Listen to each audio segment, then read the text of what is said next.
BJP के 1.5 साल बनाम कांग्रेस के 5 साल को लेकर जमकर बयानबाजी हो रही है। मुख्यमंत्री की चुनौती को लेकर टीकाराम जूली ने बहस की चुनौती दे दी।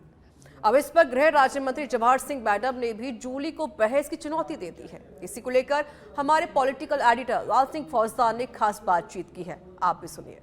गृह राज्य मंत्री जवाहर सिंह बेडम है और इन दिनों तमाम सियासी बयानबाजी को लेकर हम चर्चा करेंगे। कल पूर्व सीएम अशोक गहलोत का एक बयान आया था कि आपके मुख्यमंत्री के खिलाफ साजिश हो रही है, दिल्ली में भी साजिश हो रही है और यहाँ भी साजिश हो रही है। देखिए, माननीय अशोक गहलोत जी का बयान मैं सोशल मीडिया पर देख रहा था। मुझे लगता है कि उनको अपनी सरकार के समय के सपने अब दिखाई दे रहे हैं। जब माननीय अशोक गहलोत जी की सरकार थी तो इन्हीं की पार्टी के 20 से ज़्यादा विधायक मानेसर में जाकर के होटल में कैद हो गए थे। माननीय अशोक गहलोत जी ने उनके खिलाफ मुकदमे दर्ज कराए, फोन टेप किए और अपने नेताओं के खिलाफ क्या क्या इन्होंने नहीं बोला। वो सपना इनको आ गया होगा। उनको ये पता नहीं था कि उनकी जो सरकार है खुद की, उसको जाए 1.5 वर्ष हो गया। अब तो माननीय भजन लाल जी की सरकार है। तो अपने फॉर्मूला को भारतीय जनता पार्टी में वो अपनाने का, उनका जो एक लोगों को भ्रमित करने का जो ये षड्यंत्र मुझे लगा कि कांग्रेस की जो अंदरूनी से सिर फटबल की स्थिति हो रही है।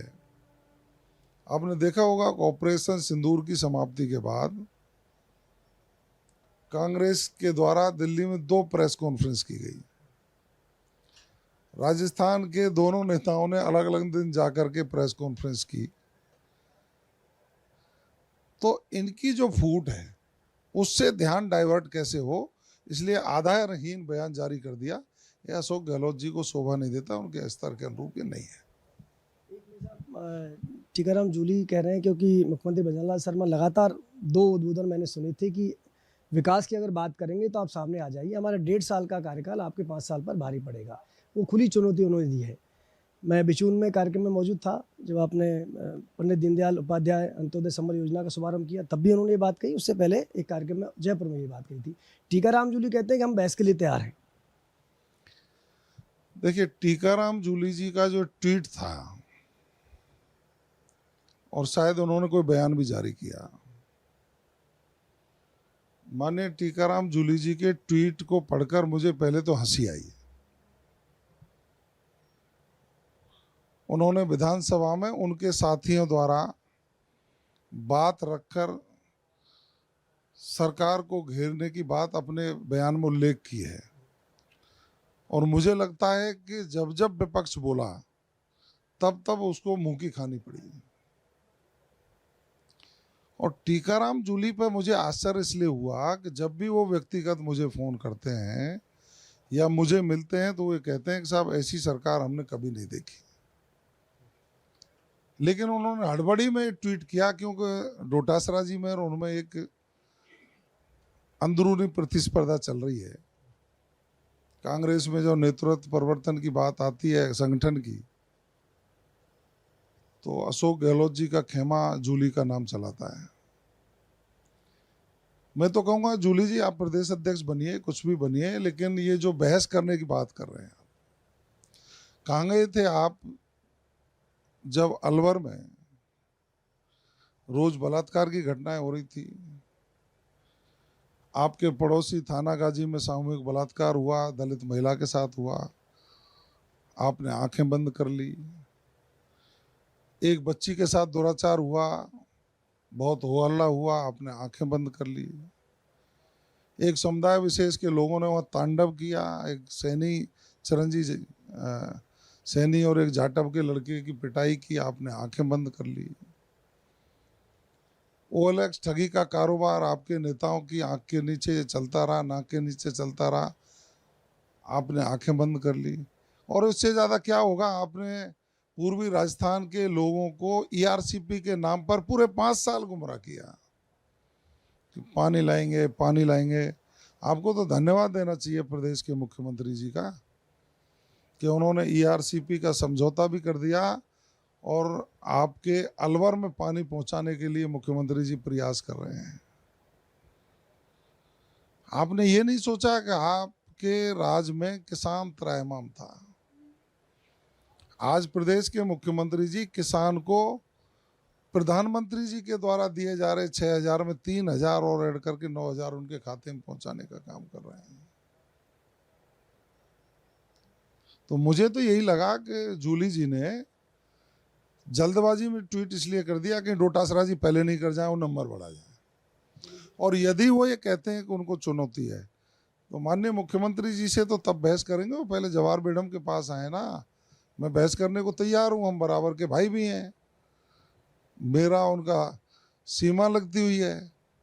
आप पर कुछ कहने कोई नहीं है। आपके 5 साल का फेल्योर और हमारे 1.5 साल का विकास, ये जनता कह रही है, हमको थोड़ी कह रहे हैं। ये जनता नहीं कहती तो उपचुनाव में आप 5 पे से 1 पे आ गए, हम 1 से 5 पे पहुंचे हैं। पंचायत राज के उपचुनाव में राजस्थान की जनता ने फिर आपको आईना दिखाने का काम कर दिया। और आप यूं क्यों नहीं देख रहे? आपकी संविधान बचाओ रैली, कथित संविधान बचाओ रैली, वरना संविधान की हत्या करने वाले तो आप ही लोग हैं। 1975 में बिना किसी कैबिनेट के प्रस्ताव के आपातकाल की घोषणा आपकी नेता ने रेडियो से कर दी। 25 जून को काला दिवस, संविधान की हत्या दिवस उसको मनाया जाता है। आपने संविधान बचाओ रैली शुरू कर दी। बाड़मेर में 350 लोग थे, आपके राष्ट्रीय स्तर के नेता मंच पे जितने उस पे बैठे थे इतने आगे बैठे थे। जनता ने आपको अप्रासंगिक घोषित कर दिया है। अब ट्वीट का खेल खेलने का आपने जो ये नई तकनीकी उपयोग में ली है, इसको भी लोग पसंद नहीं कर रहे हैं। आप जनता में अप्रासंगिक हो चुके हो। दिल्ली में 0 हो गए, राजस्थान में भी आपका स्कोर 0 की ओर जा रहा है। जूली जी, थोड़ा चिंतन करिए, मनन करिए। और जो मेरे से आप अकेले में कहते हैं कि भजनलाल जी की जैसी सरकार मैंने अभी तक नहीं देखी, इतना बजट, राइजिंग राजस्थान, सारी चीज़ों पर आपने चर्चा की है। उस मन के भावों को थोड़ा सा अपने होठों पे लाइए और जनता के समक्ष उन उद्गारों को व्यक्त करिए कि हाँ, राजस्थान विकास कर रहा है। कांग्रेस इस विकास की दौड़ में मुख्यमंत्री जी के साथ खड़ी होकर के काम करेगी तो अच्छा लगता है। सिंह जी, ट्वीट की जो बात होती है, डोटासरा का जिक्र भी लाजमी है। वो कह रहे हैं कि सरकार तो है ही नहीं, सर्कस चल रहा है। डोटासरा जी की मैं 1.5 साल से जितने भी भाषण सुन रहा हूँ, वैसे वो वरिष्ठ विधायक हैं, 3-4 बार विधानसभा में आए हैं, लेकिन या तो अंगोछा फहराते हैं वो, या ऐसे टाल ठोकते हैं फ्रस्ट्रेशन में जैसे कोई कुश्ती दंगल हो रहा हो। राजनीतिक स्टेटमेंट उनका कोई भी नहीं है। और ये फ्रस्ट्रेशन क्यों है? कई कांग्रेस के साथी कहते हैं कि कांग्रेस में संगठन में नेतृत्व परिवर्तन की बात कर रही है और उसको उनके कटे पर नमक छिड़कने का काम पिछले दिनों माननीय पूर्व मुख्यमंत्री अशोक गहलोत जी ने कर दिया। वो डोटासरा जी को नेता ही नहीं मानते। उन्होंने कहा डोटासरा जी तो मानेसर कांड की पैदाइश हैं राजनीति में। तो इसका मतलब वो प्रदेश अध्यक्ष के योग्य नहीं थे। एक नेता को प्रदेश अध्यक्ष के हटाकर आनन फानन में उन्होंने प्रदेश अध्यक्ष बना दिया। तो लड़ाई तो उनकी आपस की है, सर्कस तो वो खुद कर रहे हैं। अब उस सर्कस को बोलते बोलते राजनीतिक रूप से भाजपा पर आरोप लगाने लग जाते हैं जो कहीं टिकने वाले नहीं है। डोटासरा जी की, जूली जी की, अशोक गहलोत जी की, दूसरे नेताओं की जो लड़ाइयाँ हैं वो इनको पतन की ओर ले जा रही हैं साहब। जवाहर सिंह बेड़म जिन्होंने हर सवाल का बेबाकी से जवाब दिया और साथ ही जूली को चुनौती दी है कि सीएम भजनलाल शर्मा से तो तब बहस करें, तब पहले वो जवाहर सिंह बेड़म से बहस करें। वीडियो जर्नलिस्ट हरिशंकर त्यागी के साथ लाल सिंह फौजदार, सच बेधड़क, जयपुर।